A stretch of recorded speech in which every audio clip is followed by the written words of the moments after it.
3, 2, 1. Live from London, this is the Sunday Morning Breakfast Show with Sobia Iqbal on Teachers Talk Radio. Good morning. You're listening to Sobia Stella Sunday. It's Sunday, the 11th of July. As well as the finals today, we have the best conversations coming your way. What's teaching in China like? How does it compare with the UK? Do you need a master's for teaching? And why do Chinese students come to UK-based universities? And what exactly happened during COVID? It's another thrilling morning. Prepare for takeoff. Live from London, this is the Sunday Morning Breakfast Show with Sobia Iqbal on Teachers Talk Radio.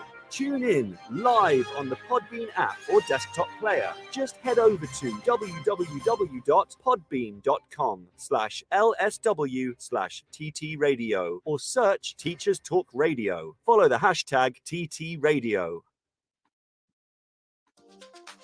My special guest today is based in China. This interview almost never happened due to the internet restrictions on the day because the Chinese Communist Party was celebrating their centennial anniversary.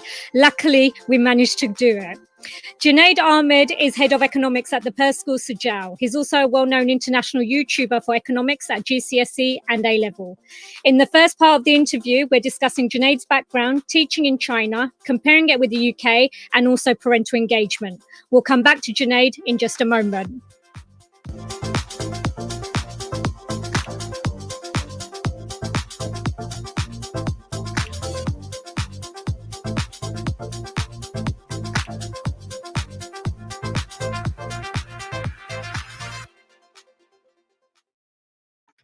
Okay, my next guest is Junaid, who's head of economics from the Perth School in Suzhou.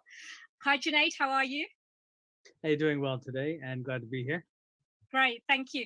Junaid, for our listeners, can you tell us a bit about your role? What do you do and how did you get to the stage that you're at today? Sure, so I'm what you would call a reluctant head of economics at the current school I'm at, the Perth Suzhou. And it's nothing to do with the school. It's just in teaching, I've always tried to stay in the classroom. I never really wanted to do anything else. So I want to just focus on being a teacher of economics. But this post came up at the new school to be the head of economics in a department of one, so I'll take it. And also getting a chance to shape the school from the ground up and being in China now for about 9 years. It was really attractive for me to come to this school and help start to lay the foundation for what I hope is going to be a fantastic place for kids to study. And the school that you're currently at now, is it a proper Chinese school or is it a British international school? How does that work? So there's a few types of international school, like types, I want to say. You have the full-on international school, which only foreign passport holders can attend. They're about, I think, 15% of the international schools in China. So mostly I'd guess they're in like Beijing, Shanghai, the major cities, and they're expat children or locals whose kids have a foreign passport, for example. Then there's another group of schools which allows Chinese nationals to attend. You will have a Chinese curriculum that has to be taught, and then you can add on top of it. So you can teach other things in addition. And after, I think, 15 or 16 years old, I got to check this. I think they're free to study whatever they want. So they don't have to stay in the compulsory Chinese system. And that's usually where you'll get this kind of school that I'm at, which takes Chinese nationals and anybody for GCSE A level. They're going to be mixed and studying together. But prior to that, the compulsory education part of the schooling is mostly Chinese nationals. And often that's pretty much what you're going to get. And in terms of your background, you have a background from the US and UK. How did you end up in China? And also, whereabouts is Suzhou? Okay, so there's a very long story behind all this. I won't do all that. But becoming a teacher, I left the US to go to the UK to become a teacher. I was working in business before that. Didn't enjoy what I was doing, moved to the UK, studied to become a teacher, loved it. I was there for 2 years working at a girls' grammar school in High Wycombe. Absolutely loved the job, was working flat out, and really had nothing to show for it because I was just in the starting part of my career and killing myself with nothing left. So I thought I need to go abroad because I wanted to save some money to just move a little bit ahead in life. And we happened to be doing a case study on China at the time in my economics year 13 class. And I thought, okay, let's just give it a shot. And I applied for a school in Beijing, got it. Within 6 months, 7 months, off I go to, come to Beijing. And initially, I thought, this is going to be great. It's exciting. A few months in, thought it was a mistake, but 9 years later, here I am. And that's wicked, because you've just said that you're actually studying in a case study within business studies about China, and then you just thought, let's go for it. I mean, I love that kind of mentality. And yes, like obviously you've still been there 9 years later. Can you tell us, what is international education like? Is it different to the UK? And people go on about UK and China and the similarities and differences all the time. Can you just explain all of that to us?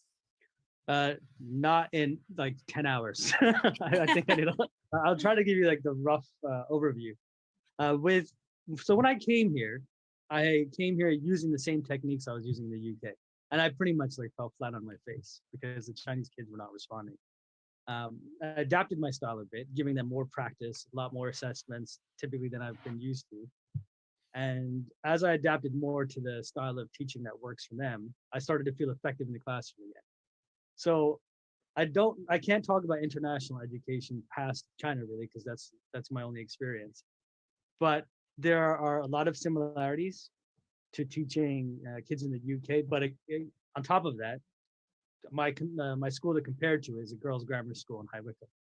So I can't speak for all the different kinds of schools in the UK, but there are definitely things you have to do differently teaching wise to be successful with Chinese students. So I think we can go into that in a lot more detail later on. Okay, that's fine. So, I was just going to say, like, for example, can you give us an example of those kind of techniques? I mean, you just said you're going to go into it later on, but it would be nice to just have a bit of input now. Like, what kind of techniques do you use that, are more effective in Chinese education that obviously you weren't using beforehand when you went there? One thing they responded well to, and it might be something I would continue doing anywhere I went, is giving feedback regularly. So assessment regularly, feedback regularly, and chances to improve their work. Because they constantly want to know where they are, right? And it's not something I faced in the UK so much. And maybe it's hard for me to say whether that was because I was just new to teaching and I thought I was amazing in the beginning. Then when I came here, I fell flat on my face and had to pick up the pieces. But in adapting to what I felt that they needed, I started to see them respond, and then their attention increased, their focus increased, and their attainment went up. So I realized that was a key aspect of teaching specifically that is effective with Chinese students is regular feedback, constant feedback, and chances to improve. And so what is your curriculum like? Is it, I mean, obviously you said you were working in a grammar school and it's quite intense in a grammar school, but you do get to decide what your curriculum is like. What's the Chinese curriculum like? Do they get to choose like what we do here? Or is it, is it from the government? How does that work? So hard for me to say because the compulsory years of schooling are from, I guess, like 6 to 15 years old. So I don't really teach middle school or primary school because of economics. It's just GCSE and A level. But there is, compulsory education in those years, primary and middle. And then they can continue on to high school, most will, but it's the national curriculum for pretty much everyone across the country. Okay, and in terms of why do you think our government in the UK want us to be more like China? Do you think, I mean, obviously we know about results and attainment and that's what they're looking for, but what is it specifically about the Chinese education system that everybody goes on about? I think everyone thinks math and science, right? I think that's what everybody thinks is top in China. And to be honest, in my experience, it's out of this world. Like I was teaching in the UK and I would ask a question like, what's 25% of 60? And then out come the calculators, right? And here, what's 25% of 384.6? And the kids doing it in their head. And, seeing that level of, skill with maths, mental maths, and also their ability to solve, much more challenging problems, I think is very attractive to, people back in the UK. But it's very different. I think it's very hard to just say, well, that works in China, let's use it in the UK. Yeah, I mean, because there was a program, I think about 5 years ago on the BBC, and it was basically comparing the UK system with the Chinese system. And we had Chinese teachers come over here in the UK and teach UK classes. And obviously it was a swap because the teachers also went from the UK to China. And they said that it was a very different system, and there was no way that you could possibly, compare them because of the fact that there were differences in society, and also the way that the education system was taught. What are your thoughts on comparing different international education systems? Because we have the OECD, which are always providing us with reports, and there's always this controversy about, who's at the top of the league, and Finland's there and China's there. And what are your thoughts on that? I think that's really unfair, because if you dig deeper into all those statistics, I think you start to see a lot. The problem is, on the surface, it sounds like, oh, Finland's wonderful, let's just copy what they do in school. Right? And I haven't seen that new Michael Moore documentary about Finland, but I want to go see it. But just looking at Finland, seeing the results and saying, let's just copy it and it will work here, the UK or the US, I think is, to some degree destined to fail. Because, I always see that the UK is much more diverse. Socioeconomically, I think it's going to be far more diverse, and there's just different needs. So I think in some ways, yes, you can learn from these systems, what works, and then adapt it to work locally. But I think it's dangerous just to say, everything they're doing over there is amazing, let's copy it. And I've seen that here in China, rote learning, which is often vilified, and I really think it's a fundamental part of, some elements of teaching. Some things you just have to learn by practice, and memorization. But going to a UK school and just trying to force this level of practice on students, it's just not going to work, because it's not in the culture, it's not in the schooling system. So I don't think you can just lift what works somewhere else and just put it in without adapting it locally, if that makes sense. Yeah, of course, that makes sense. I mean, one of the things that I was reading in the Financial Times, and this was going back a couple of years again, was basically that there are students within China where, like you said, rote learning obviously, is highly used over there. But they were saying that their students don't have any creativity. So even though they're good at maths and science, they're not so good at creativity. However, I would strongly disagree with that. Strongly. I was just about to say somebody else disagreed with me on that and said there wasn't enough evidence. So can you just explain that in more detail, please? Actually, that's one of the things that really works me up, is when people say, "Oh, well, the Chinese students just lack creativity." It's utter garbage, because the first year I got here, from day one, I saw creativity. In the same way you would see creativity in the UK. You just have to give. I think it's a very narrow way of thinking to label all Chinese students as having no creativity. And I think it's very unfair to say, and I think there's limited evidence, except for, I think it might even be a stereotype just to say they have no creativity. It's not true. I was teaching a student who was I'll give an example. He was 16 years old. He filed a patent for headphone design at the age of 16 and got it. And he went on to study philosophy at Duke University in the US. And he had a range of interests, and this is not uncommon to meet students like this. Right? They have many different interests, all kind of harnessing their creativity. And their parents don't want them to be, mindless robots either. Obviously, they're pushing for them to be creative in whatever field they're in, whether that's finance, medicine, law, art, music, film. I've seen them all go down different pathways, but creativity is an essential part of everything that they need to do to be successful. They cannot be successful in any of those fields today, I think, without some level of creativity. And to say Chinese students lack creativity, I think that's just insulting. Okay, so if you're listing Financial Times, Chinese students do have creativity, and you need to do a bit more research to make sure that the information you're giving out is correct. In terms of teaching and learning then, if we go back over to the Chinese system where you're teaching, do you have individualized teaching plans for each student like we do in the UK? No, this is there's going to be an individualized education plan for specific students with like unique learning needs. But that would probably be more prevalent in an international school than I would say like a Chinese public school. I would say argue it's like irrelevant, not irrelevant. What's what I'm looking for? It's largely absent in the public school system currently, given my knowledge of it. It might have changed. It might not be the case. But I've always found that the UK placed a higher value on recognizing these kinds of things in education. And because I was reading that I can't remember which education system it was. It's just gone from my head now. But basically, they were saying that they don't look at differentiation because they feel that everybody should be working at the same stage, and therefore there's no need for things like differentiation and having individualized teaching plans. Would you say that's the same in China, that everybody should be taught at the same standard and everybody should be working together? The thing, the parents view it as a kid's responsibility to learn. You know, the teacher is going to move at a pace. Often there's a really good reason for this. If you look at the average class size, it's going to be 40 to 50 students. You know, the kids coming to my school next year. Hang on, Junaid. Is your class size 40 to 50 students in China? No, mine is not. No, okay. I think the largest class I had was 30 A2 students. Okay, A2 all class. right. And then that's one of the brightest, you know, some of the brightest students I taught. So 30 kids in A2, that was intense. Yeah. But so their middle school and the primary school is gonna be like 40 kids, upwards of 50 sometimes, right?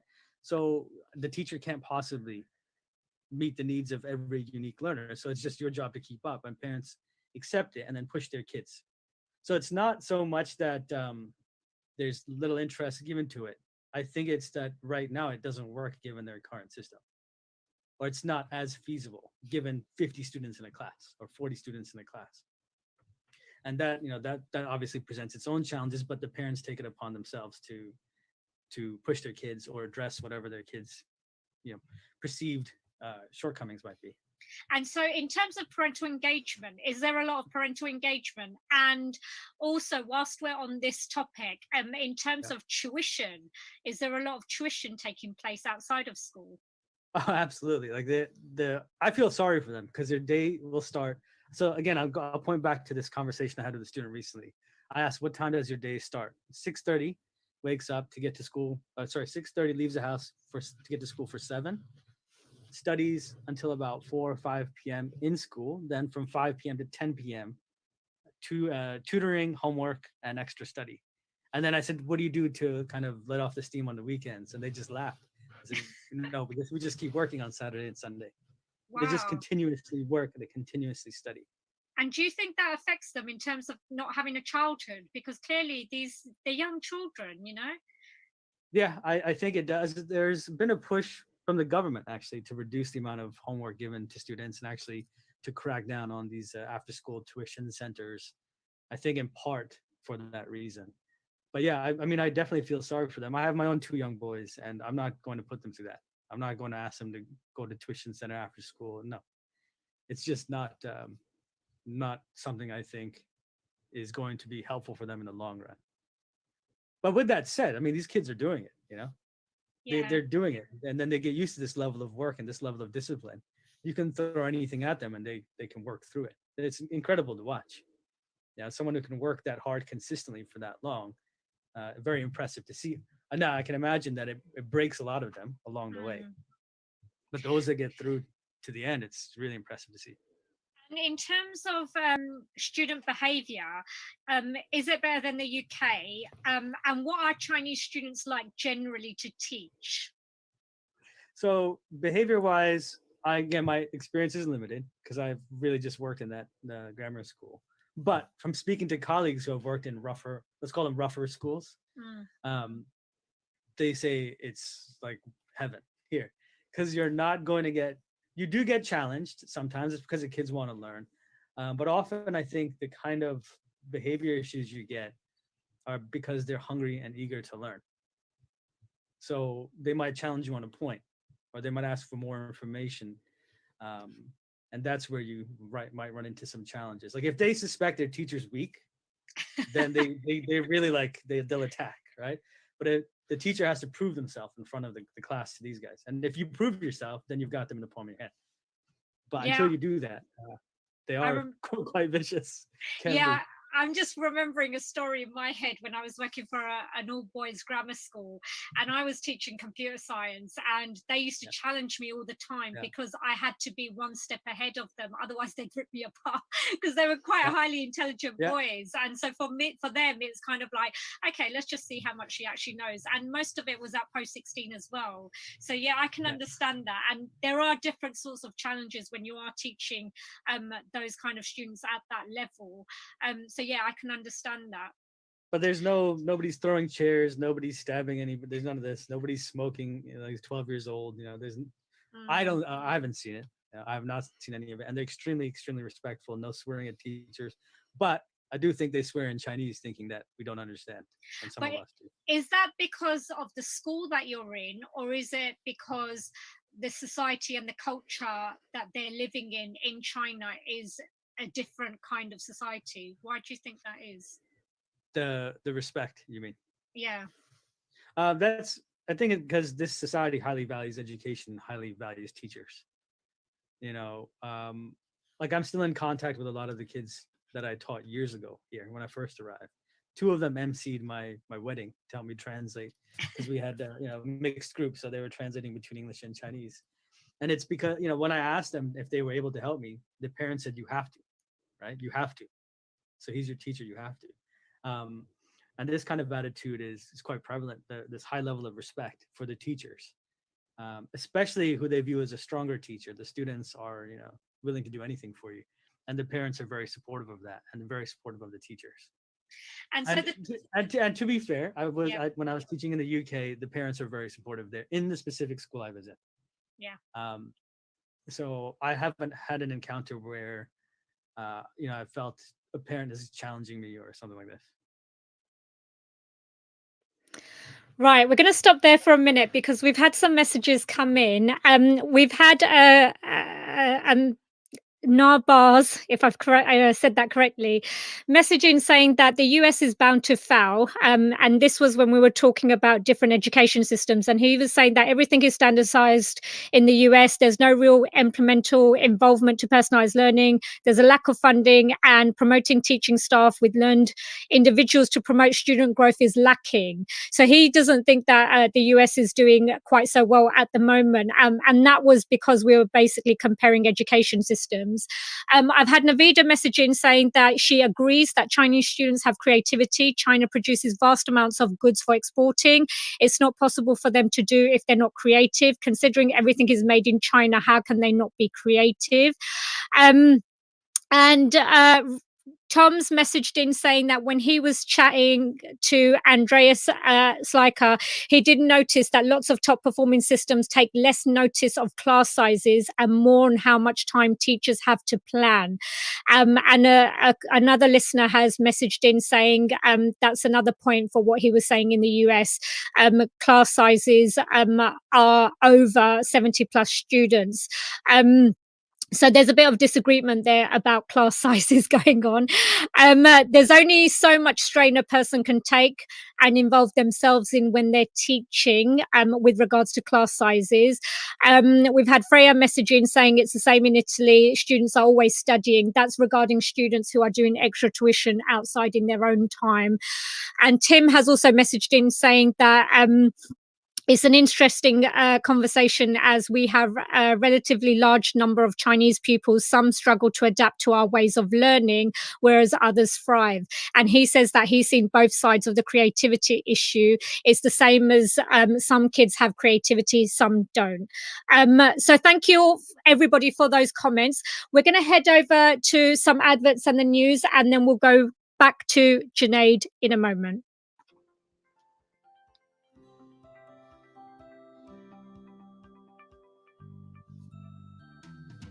Creative Resources, made for teachers by teachers. At Creative Resources, we've been rethinking what a classroom can be. We've created a huge range of more than 2,500 original and exciting resources that span across more than 15 different subject areas. Whether you're looking for primary or secondary level resources, careers options, PSHE, arts or humanities, Creative Resources have the resources for you. We offer full curriculum packages and unique, challenging escape rooms themed on topics such as Shakespeare, Tudors, and fractions. We have quizzes, task cards, Tarsier puzzles, and lots more. Better still, more than 100 resources can be accessed for free. Just visit our website www.cre8tiveresources.com. You can get 10% off any order you make on our website by using the discount code TTRadio. Creative resources made for teachers by teachers. Every teacher loves stationery, right? Imagine getting a selection of fun, beautiful and unique stationery items designed and selected especially for teachers, delivered through your door every month. You need to check out teacherslovestationery.club. I'm always so excited when the box arrives. It's such a treat. My Teachers Love Stationery Club box is just a little treat to myself every month. It's always full of delightful and surprising items, including some really good quality stationery brands like Faber-Castell and Stabilo. And because you never know what you're going to get, it makes it even more fun and special when you get it. It feels really great to be supporting a family business that's run by real teachers. I can't help feeling like they just know what I'm going to enjoy using stationery-wise better than I do myself. Visit teacherslovestationery.club and enter the code TTRadio when you buy your first stationery box to save £2 today. teacherslovestationery.club. Introducing the Leadership Masterclass series by Diana Osagi. Learn how to ditch your fears and develop your leadership confidence. How to deal with difficult colleagues. How to thrive when you lead in a challenging environment. And how to get colleagues to buy into your vision. Join Diana for her online leadership masterclasses starting on the 10th of July and running all the way through the summer. These sessions are the perfect way to prepare and refresh for the next academic year and beyond. Book your place at courageousleadership.co.uk/events now. The first 50 leaders to sign up get an additional free mini coaching session with Diana herself. Don't miss this. Courageous Leadership Masterclasses at courageousleadership.co.uk/events.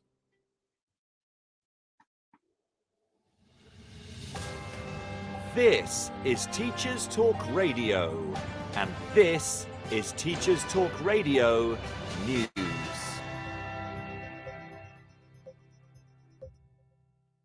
This is your latest Teacher Talk Radio News with Gail Glenn.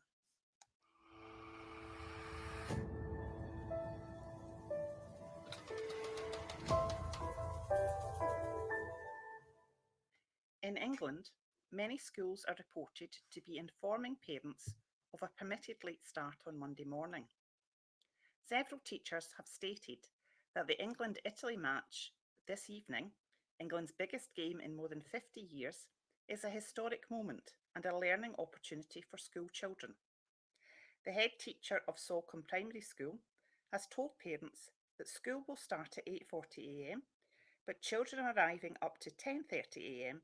won't be marked as late and they won't miss any lessons. Boris Johnson has also received calls to give the nation an extra bank holiday if England win.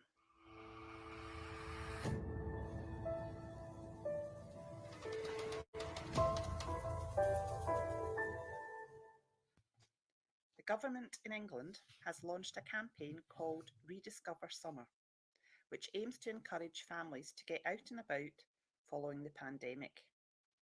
Suggested activities are visiting a museum, discovering a national cycling network trail, trying a new sport, and visiting the places which inspired your favourite book.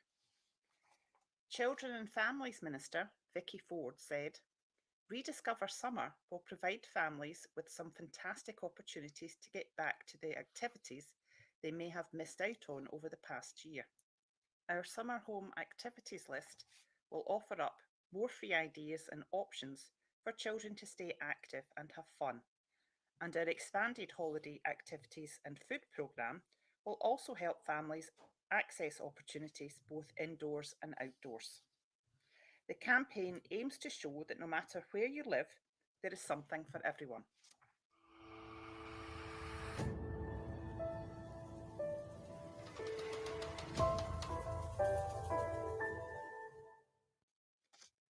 In Scotland, there has been a petition launched by students to allow smaller in-person graduation ceremonies this year. A 23-year-old Dundee University student, Raza Yusuf, is one of the students involved. He stated that it's the lack of effort and lack of consideration that got me frustrated enough to join in on something like this. Raza said that many students felt that not enough had been done by universities, despite other restrictions easing. A spokesman for Dundee University pointed out Caird Hall, where graduations are usually held, is being used as a COVID-19 vaccine centre. He said, "We understand and share the disappointment that we still cannot have normal in-person graduation ceremonies this summer." This has been your daily education news briefing.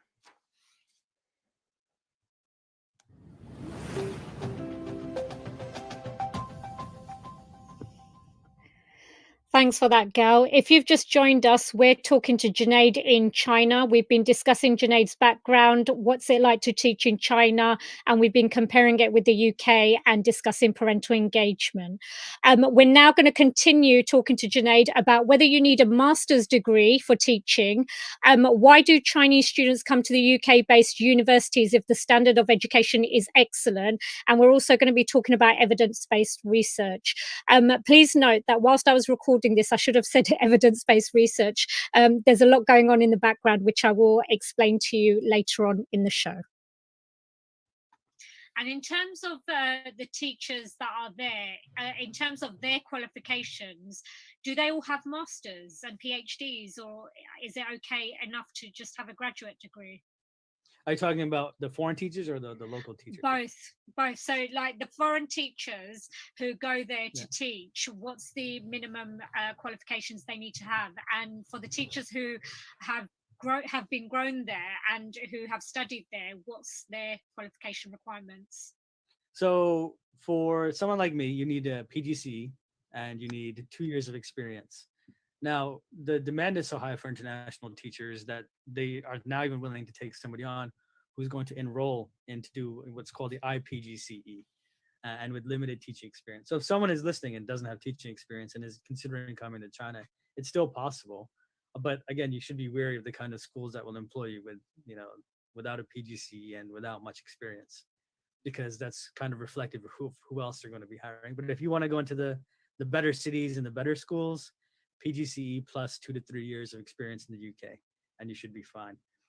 For local teachers, and I know this only because I've recently found out, often they'll have a bachelor's degree in their subject and then a teaching certificate to be able to teach in a school for that specific subject.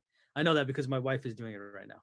So she's doing her Chinese teaching certificate for dance, and she has studied dance undergraduate. So she'll then be eligible to work in a primary or middle school after that. And the reason why I'm asking is because there was a conversation in our country which was saying, should we all have masters as teachers? Should that be the minimum requirement, that every teacher, in order for them to be fully qualified, masters should be the minimum qualification? And so that's why I was wondering whether that was the same in China, because I know in some countries that's not required. But if you want good quality teachers, is that the route to go down? I'm not sure. I think it's nonsense, to be honest, to say, it sounds nice. Everyone has a master's degree, right? It sounds very nice and it looks great as a headline. And it makes you look like you're doing something if you're a politician and use that headline. But I think if you look, I've worked with some people who have PhDs and not necessarily are they the strongest and not necessarily are they the weakest. There's no correlation, I think, between your level of study, what academic credentials you've achieved, and your ability to teach in a classroom. I think the only thing that really will demonstrate how well you can teach in a classroom is how well you can teach in a classroom. That should be the focus of improvement. Yeah, I agree with you there, because I mean, again, I'm going back to my experiences. When I was at university, I was studying computer science, and some of Yeah. those lecturers were not able to communicate in a way that students could understand. And therefore, when I, like, obviously, when I hear headlines, oh, there's not enough graduates going into computer science and there's not enough people who are coders. And Yeah. sometimes I query that, because I'm sitting there thinking, well, I actually did a computer science degree and I Yeah. didn't think my lecturers were fantastic, which is why I went into education, because I felt like I could do slightly Yeah. better in Yeah. terms of communicating information to people. In terms of teaching, then, are you using research-based evidence for teaching and learning that you're doing in China? So it's funny. I'm glad you asked that question, because I've been so far removed from the UK for years. Though this like new terminology came up, so I'm gonna confess, I've heard of it, but I've never like researched and looked at exactly what it is. But when I looked at it, I realized it is something that is kind of innate in good teaching, or I thought was innate in good teaching anyway. I think being clear about what you want students to learn, giving them opportunities to practice, checking understanding, giving them the ability to kind of reflect on the learning process, um, teaching them how to work together to like productively. So when I looked at what kind of falls under that category, I hope I've got it right. I might have missed it entirely, but no, you've got it right, because that's what happened to me when I was looking through it. I was trained in a good borough, so for me it was kind of like, when I was like you, I didn't know much about it. When I started looking into it, it just seemed like common sense to me, because that's how I was trained in the beginning. Yeah, but I've always tried to avoid like these gimmicky things. I remember when I was studying to become a teacher, it was in 2010. It was 2009, 2010. They were still doing, visual, auditory, all that nonsense. And then that through that myth, I still hear it today, in teaching. But so anytime something new comes across, I just kind of, hesitate to jump on board and absorb it. But when I saw what this is, I realized, research-based evidence for teaching and learning is what I've always perceived as just what good quality teaching is. Now, it might be obvious to me after being in the classroom for 10 years, but I think for someone just entering teaching, this kind of information is very helpful to have in the beginning. Yeah, I mean, I agree. When I saw it, I just thought, okay, this is stuff that we've always done as good teaching and learning, and it's just been wrapped up in a package called, research-based evidence. So yeah, I agree with you on that one there. In terms of innovation, then, I have this problem with the education system, that I don't feel that it's innovative enough. And that's because, like you've just said, we've always got things that are coming back into the education system. We've always got, in the UK, for example, one school has an idea and they'll roll it out into lots of schools in the same area. What innovative strategies do you use in China? And, are you using different types of innovative techniques that we're not aware of? So for me, the delivering content, I can do it, no problem. Like for me, I feel my content delivery and explaining concepts to students, making it very clear to understand, presenting it in different ways, all of that stuff I feel very strong about in my teaching. Where I had questions about, where I really needed to innovate, is getting that to translate into results for them. And what's the biggest challenge Chinese students are going to run into? It's how to write responses in English to IGCSE and A-level questions. And then I would say within the last 3 or 4 years, I've had a massive shift in that direction, where my focus has not been on how can I teach this in a very effective way, because I feel that I've managed to do that for a large part of the syllabus. But where I felt like I was kind of disappointing students was in, how do we take this now and put it into an answer? How do I get you to express your ideas using English effectively? And that's where I've innovated a bit. I've even had some researchers came and saw my classroom as part of some project or some research they were doing, specifically about second language learners and strategies used to teach them how to write in English. If I can explain one, it might take a bit of time, but I explain one. And so one of the strategies I use, and I'll compare it to what I did before and then what I do now. And in the UK, what I would do, give you an essay prompt, go write this A-level essay, hand it in, give you back your marks and some feedback. That's it, right? So now I've kind of stretched out that process. So you'll get the essay prompt, we'll put a plan together. Then the students go off and they write it. They submit it to me. I mark it with feedback. And then I find either the strongest one or I write a model essay, then give back the mark scheme for that essay, give them back the model essay. Then we work through it together very closely, highlighting different key parts of the essay, discuss it thoroughly, and then they can see what was strong about it, why it achieved certain levels. And then I give back their essay after that. So then they're in this mindset of looking for what was what went well in the other essay and what maybe they were missing. So mentally I can see that they're comparing what I wrote or what I've given them and to what they have. And then with that feedback, I let them take a part of their essay and then improve it. So this becomes like a really long process as opposed to something I used to before. It's just, here's your essay back, here's some feedback, these are your marks, right? And they just focus on the marks. But I really want them to focus on the writing and learning maybe some phrases they can use, or how to write analysis or how to write evaluation, making sure they can see a good model for the essay, right? About what to change and what to improve. And then I give them the opportunity to rewrite it or to improve it. They can use maybe some of the language I used in the model essay, or they can talk to their friends about, hey, how did you write this part? I want to see how you did it so I can try a different way to explain this idea. And then doing that has really generated some positive returns for me in the classroom. So I don't know if that's necessarily innovative, but it's a very different strategy than what I've used in the past. And I'm constantly thinking of different ways I can do that to help these students just write better. And I'm going to give you my example, because obviously you teach business and economics like me, and IT as well. When I'm getting my students to write essays, I have very similar problems where they have low level literacy, so they're not able to grasp all concepts properly, and they're not able to explain in their own way how it applies to the case study. So in terms of application and evaluation skills, how do you ensure that your students have understood those?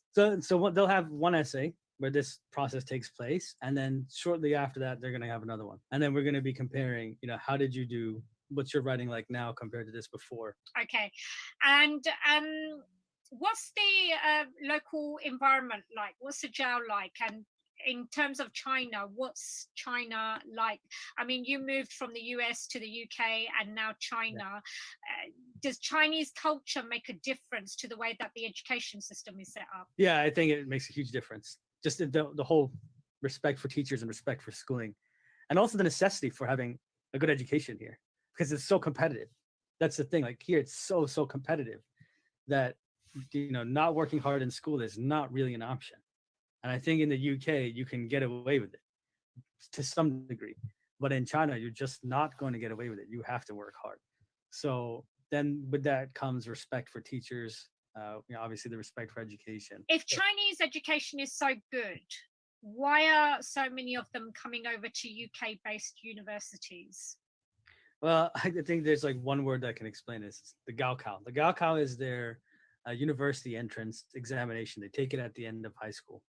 Man, it's going to send shivers down any student's spine.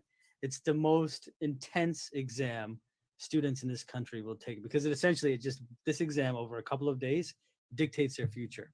To give you an idea how serious it is, like all construction in the cities has to stop, right?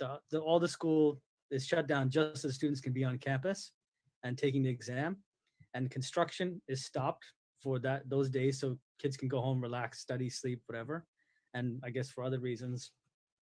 But I don't think it's all construction. I think it's just near the residential areas, and they're very, there's a lot of effort paid to making sure that everything is quiet so they can focus on their exam. So this exam they prepare for years. It's not like the SAT in the US or an A-level exam in the UK.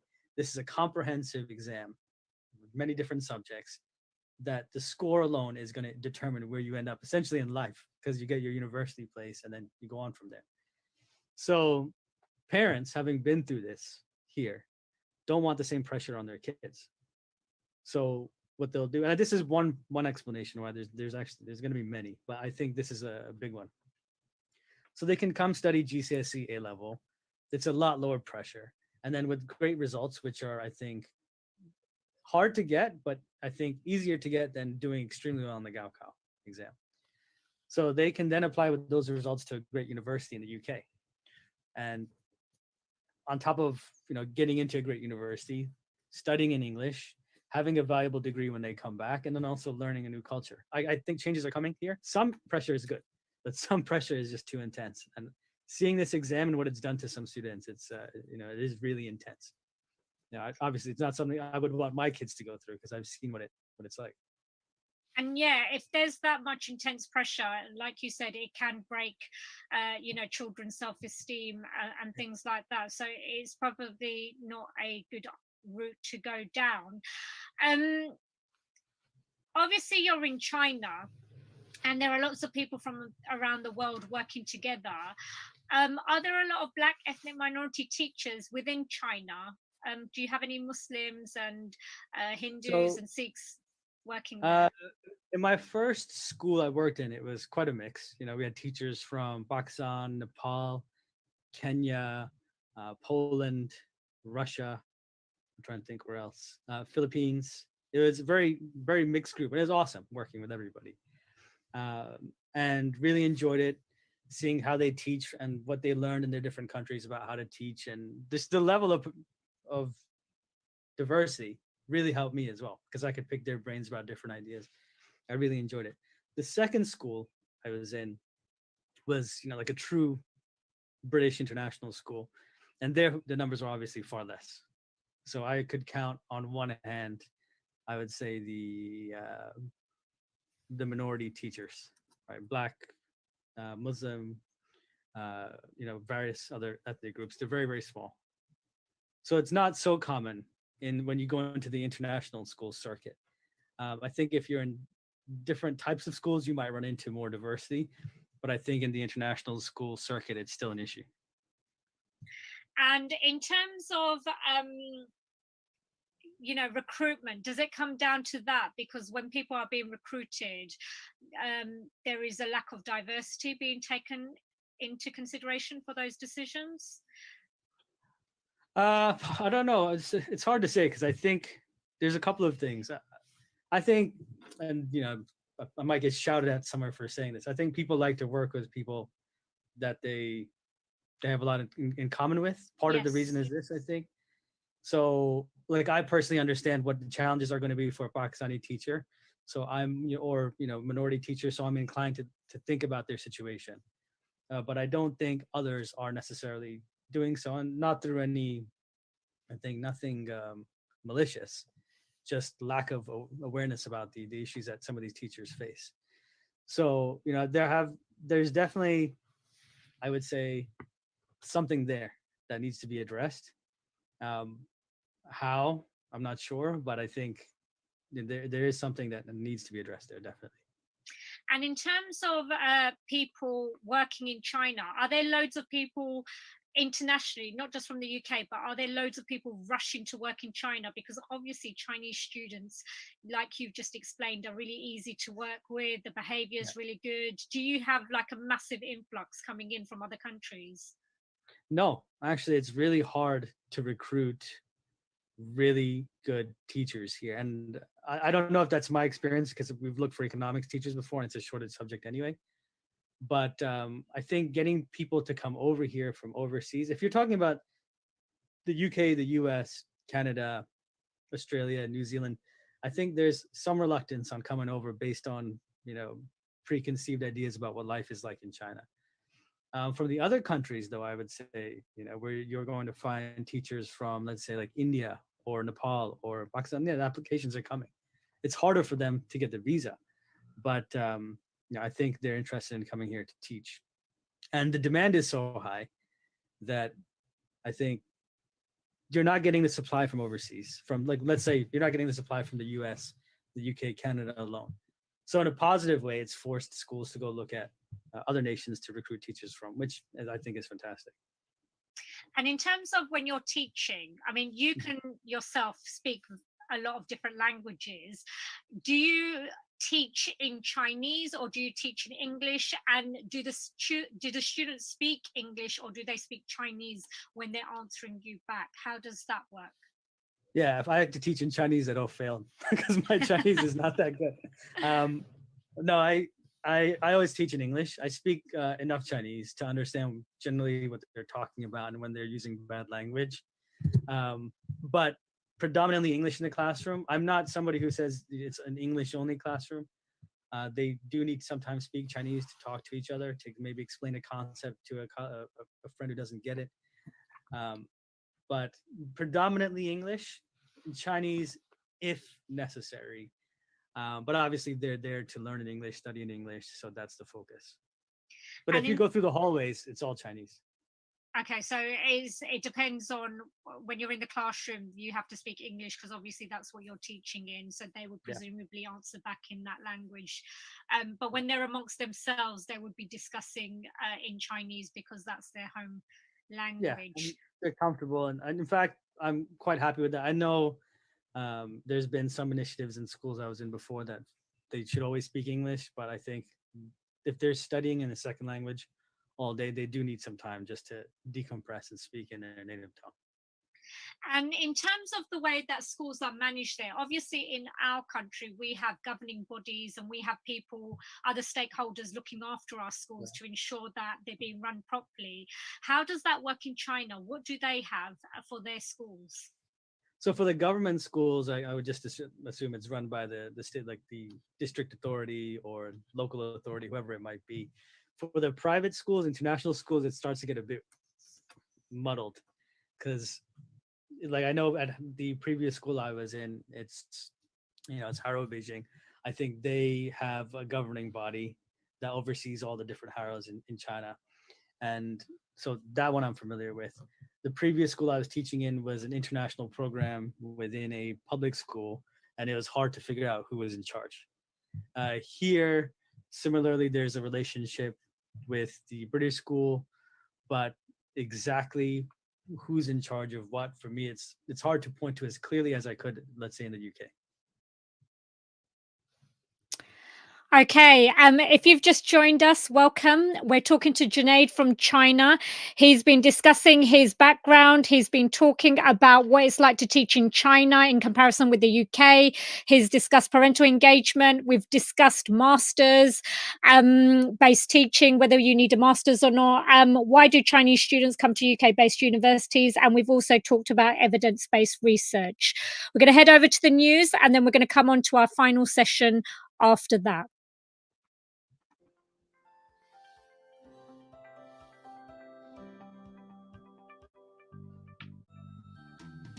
Creative Resources, made for teachers by teachers. At Creative Resources, we've been rethinking what a classroom can be. We've created a huge range of more than 2,500 original and exciting resources that span across more than 15 different subject areas. Whether you're looking for primary or secondary level resources, careers options, PSHE, arts or humanities, Creative Resources have the resources for you.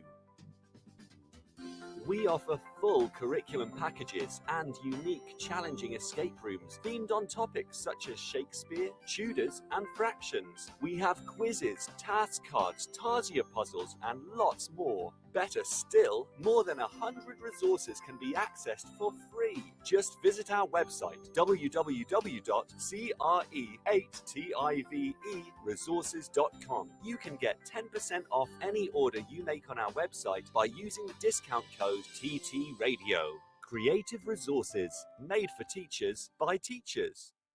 Every teacher loves stationery, right?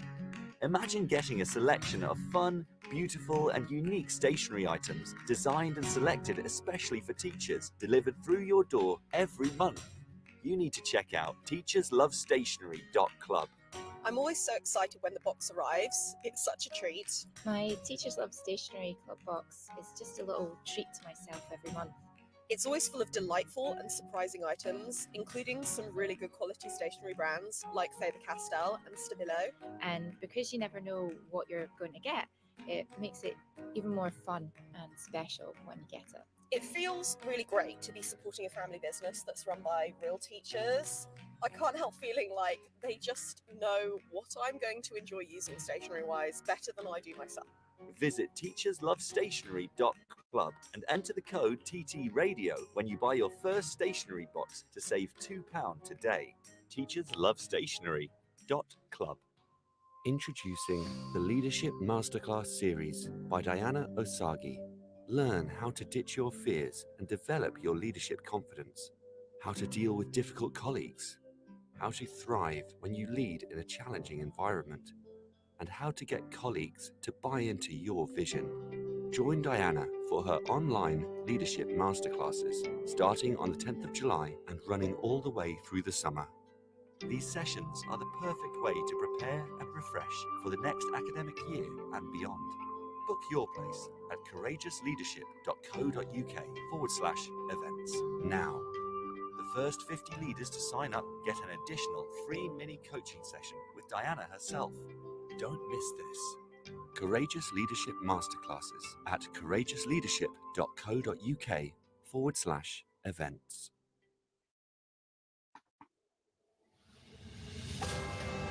This is Teachers Talk Radio, and this is Teachers Talk Radio News. This is your latest Teacher Talk Radio News with Gail Glenn.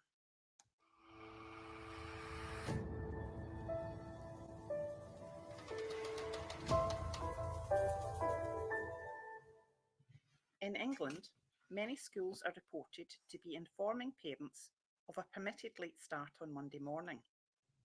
Several teachers have stated that the England-Italy match this evening, England's biggest game in more than 50 years, is a historic moment and a learning opportunity for school children.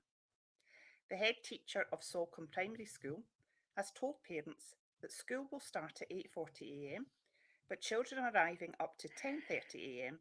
won't be marked as late and they won't miss any lessons. Boris Johnson has also received calls to give the nation an extra bank holiday if England win.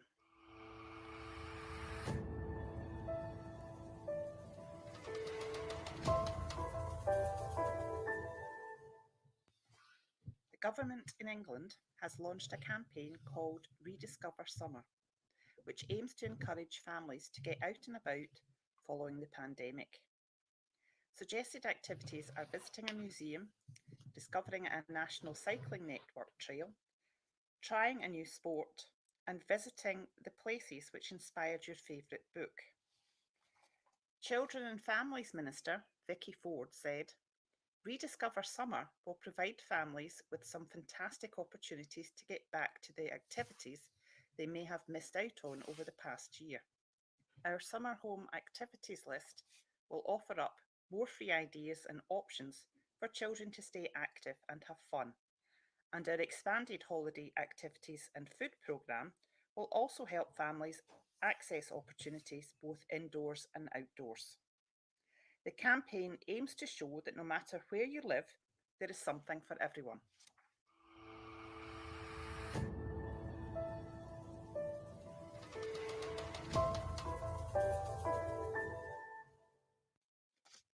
In Scotland, there has been a petition launched by students to allow smaller in-person graduation ceremonies this year. A 23-year-old Dundee University student, Raza Yusuf, is one of the students involved. He stated that it's the lack of effort and lack of consideration that got me frustrated enough to join in on something like this. Raza said that many students felt that not enough had been done by universities despite other restrictions easing. A spokesman for Dundee University pointed out Caird Hall, where graduations are usually held, is being used as a COVID-19 vaccine centre. He said, "We understand and share the disappointment that we still cannot have normal in-person graduation ceremonies this summer." This has been your daily education news briefing.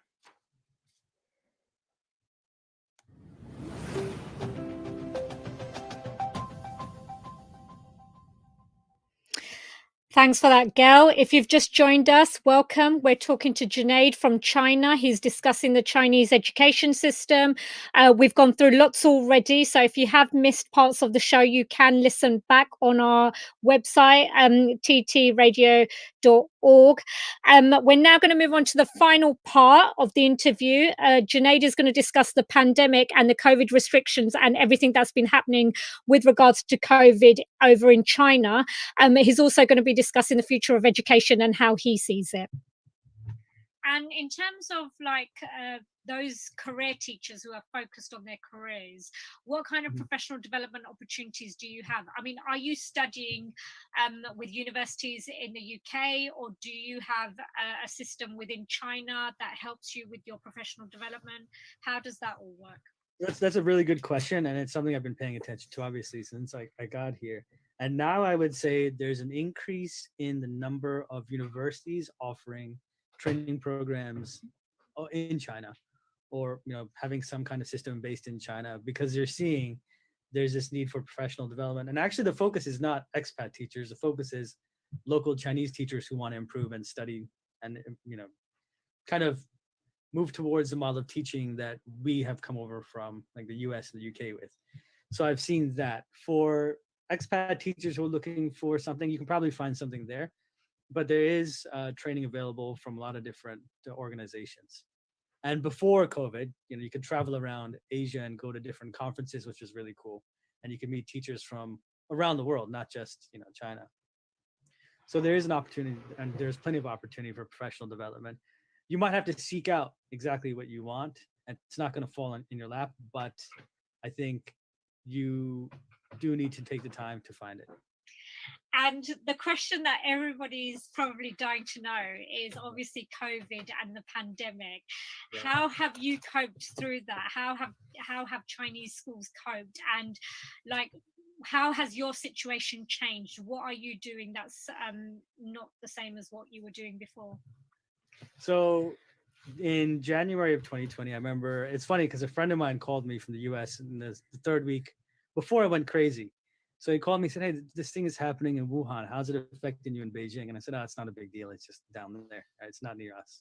And I remember saying that exactly in a conversation. And then like 3 days later, everything's burning to the ground, And my wife's birthday was the day before they made the announcement that everything is shutting down. So it came as a bit of a shock. And then I think everybody took it the same way. They just kind of stopped.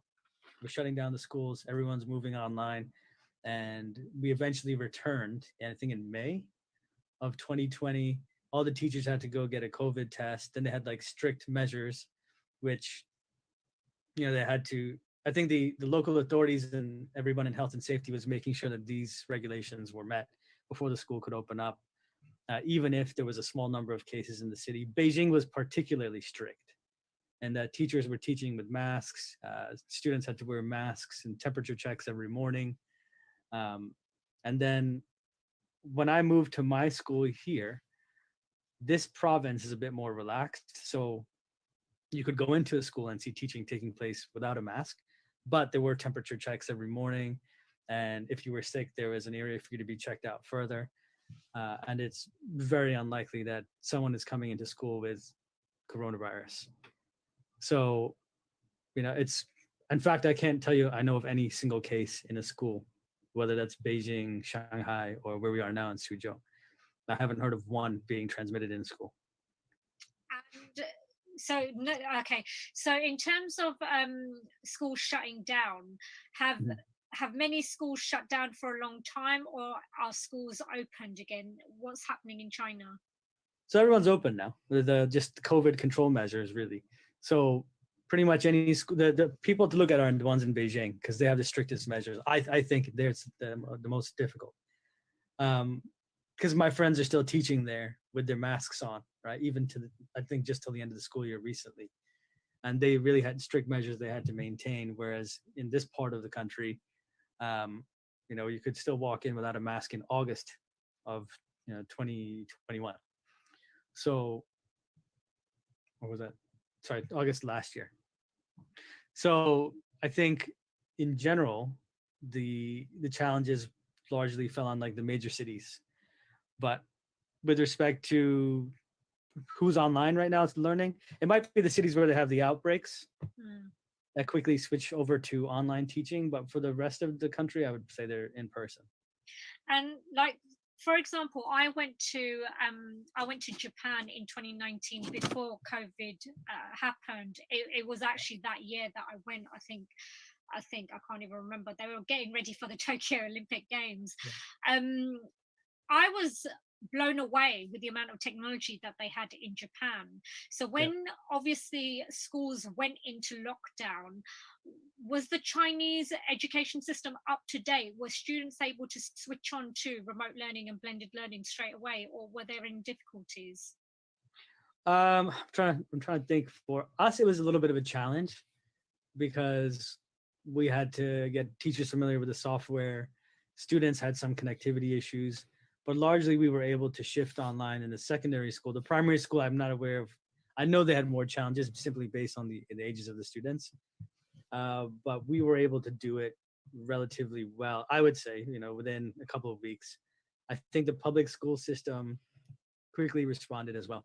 So I think with respect to technology being used to make that transition smooth, I think they did a pretty good job.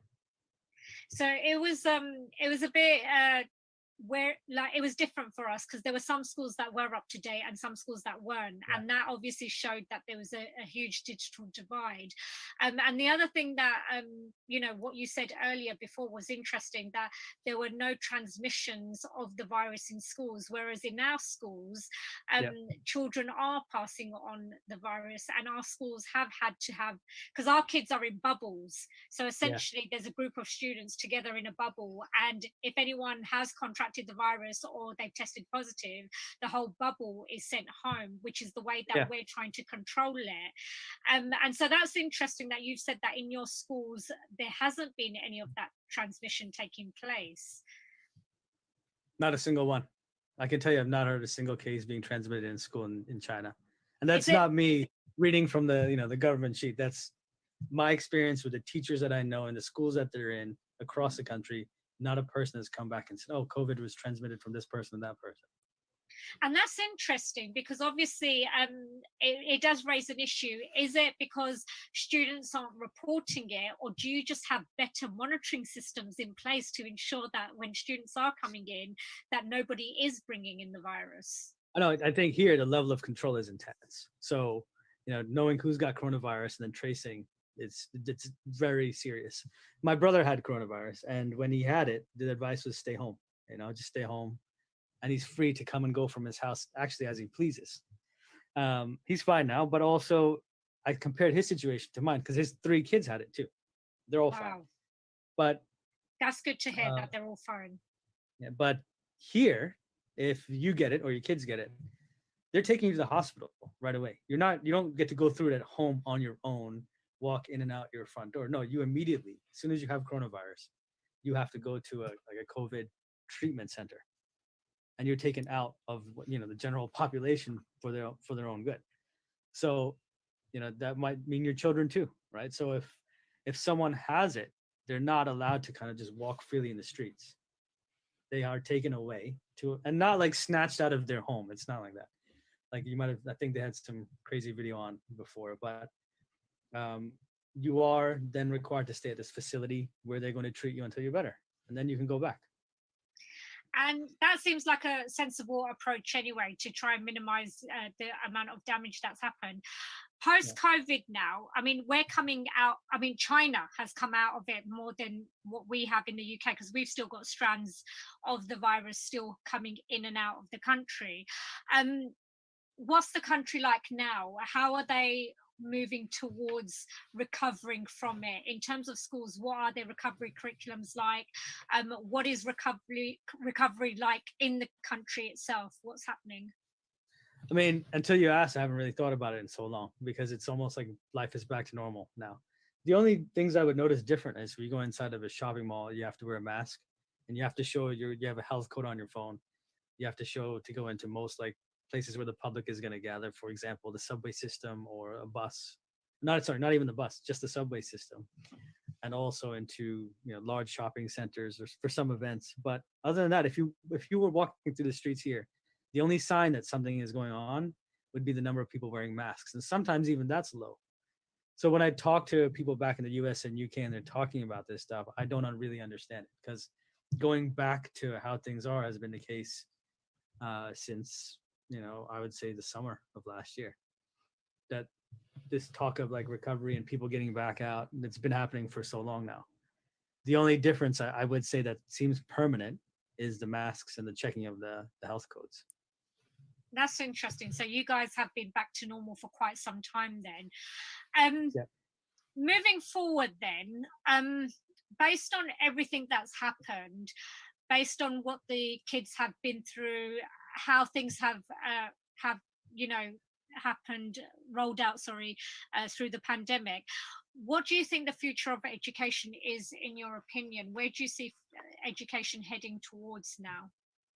I think the cool thing is, because people were forced to go do stuff online, we were able to see what is good about it, what is bad about it, and then is it going to work as part of a solution for education if necessary?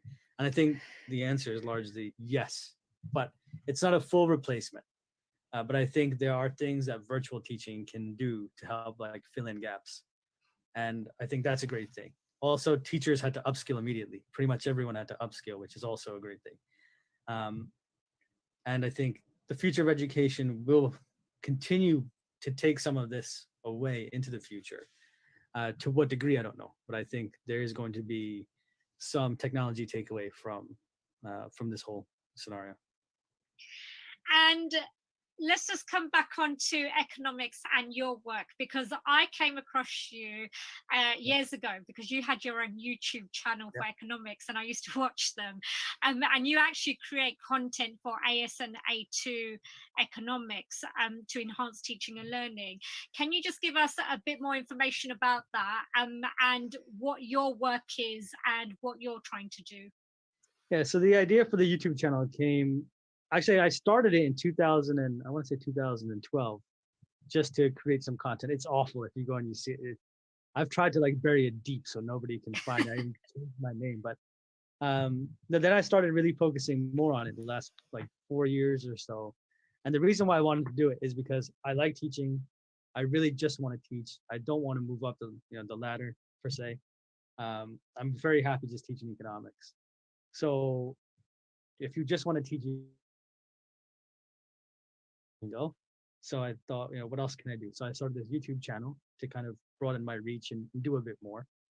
And not having any clue where it was going to really go, but just kind of build it and then take it from there.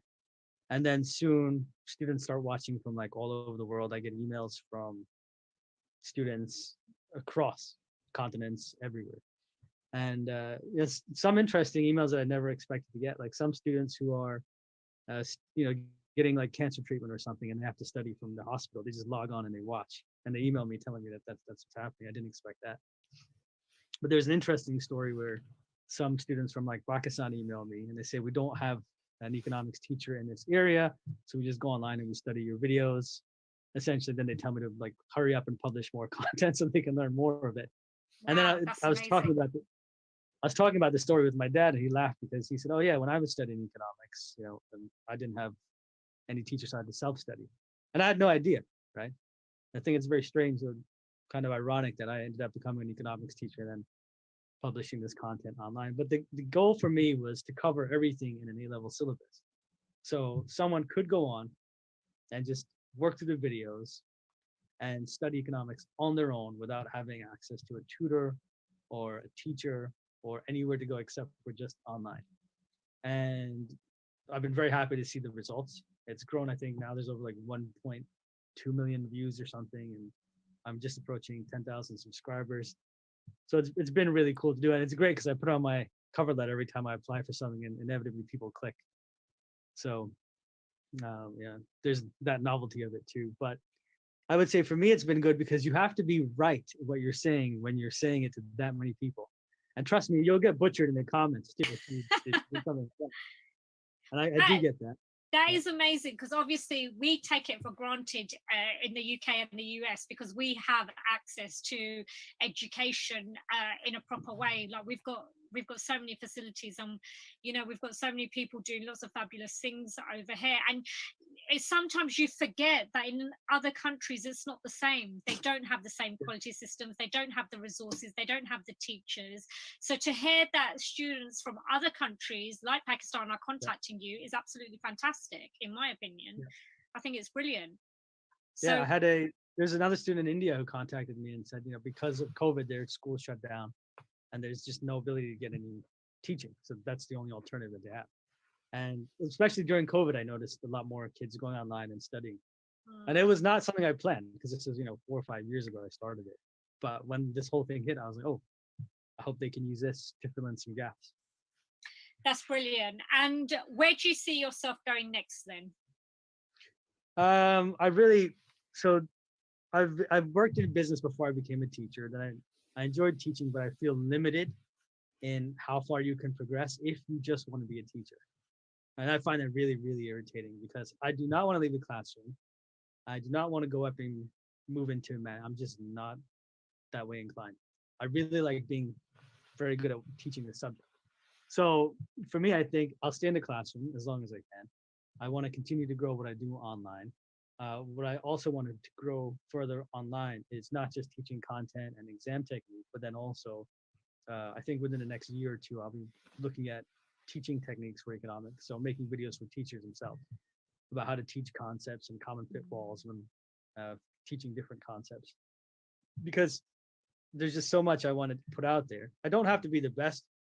I don't have to know everything, but I like putting the content out there, and also the feedback I get from either students or other teachers as well, about how this is helping them or something else that they would like to hear about or see. That really helps me and kind of gives me that extra thing that I feel is lacking from just continuously being in the classroom and only teaching. It's some part of like the creativity of it that is attractive to me too. I mean, that sounds fabulous, and I understand where you're coming from, because it's a thing that's an issue in our education system as well, where teachers who are experienced and who have been in the classroom for a long time, like myself as well, what do you do next if you do just want to stay in the classroom and you don't want to go into leadership? How can you develop those teachers further? What can they do to actually progress or intellectually be stimulated to carry on, as well as motivated to continue with what they're doing? And one of the things that they've brought into ours is to do research-based evidence, which is basically not research-based evidence, small little action research projects. So actually doing research and being involved, and in a sense it's like being a scholar. You're actually doing mini projects and you're actually making changes to your teaching practice or whole school improvement based on the findings of those projects. So yeah, I can agree with that completely. It's been great talking to you today. There's been a lot of information there, and it's been really, really interesting. Do you think you'll ever come back to the UK to teach? I think so. I think so. And the reason why I say that is, being here 10 years, it's great. I think in a few more years, maybe we'll be ready to head back. But the main thing that would get me back to the UK is just the standard of living over there. Clean air, clean skies, being able to buy a house. Whereas here, if you want to buy a house, you're literally paying, I don't know if this is common knowledge, but in China, you would normally buy an apartment. You want to live in a house. And if you have a house, I think the prices in Beijing start at like $5 million or something. Wow. So it's exorbitant to buy a house here. And so I really kind of want a house, would go back to the UK for that. And also, raise my boys around family. Because right now we're here, my wife has a small family, but my family is all in the US and the UK. So I think that's a big drive for us too. As much as we love it here, there's still that family kind of pull, especially when now COVID hit and you can kind of see that my kids don't get to meet their grandparents as frequently. Maybe it is time to move back, even if it's just for like a little bit. But yeah, no objection to moving back. Just not right now. Well, if you do move back, just make sure you get in contact. It would be nice to catch up. But thank you so much for today. It's been really interesting listening to everything, and I wish you all the best. And hopefully the next time I speak to you, we could discuss something else about China and what's happening in your part of the world, because it would be interesting to catch up. Yeah, for sure. Really enjoyed it today too. Thank you. Thank you. Right, welcome to everybody who's just joined us recently. We have been talking to Junaid in China. Junaid's been teaching for a very long time. He's an economics teacher. He teaches at GCSE and A-level. His specialism is in A-level economics, AS and A2. He is a very famous YouTube blogger. So if you do want to check him out, you can search for him. His name's Junaid Ahmed. Thanks to Junaid for taking time out to give us an overview of China and the Chinese education system. We covered everything in a very brief way. What we'll try and do next time for another show is have more specific teaching and learning practices being used there next time, so that we can get more of an insight into the Chinese education system. I'm going to finish the show slightly earlier today than normal, and that's because unfortunately I'm in self-isolation, and yes, it's happened just a few weeks before we go for the holidays. I do have family members who are ill at the moment, so please do keep us in your thoughts and prayers, and I do hope you all keep yourselves safe as well. Also, I really hope England do bring it home today. You can really see the difference in leadership, and what unites us will always be greater than those who try to divide us. So when it comes to leadership, that's a really important aspect that you need to think about if you are in a leadership position or thinking of going into leadership. Thanks to everyone for tuning in. Many thanks to Junaid. Thanks to all the listeners. Good luck to Graham and Khalil for their amazing shows, which are coming up next. And I will see you all next week. Take care.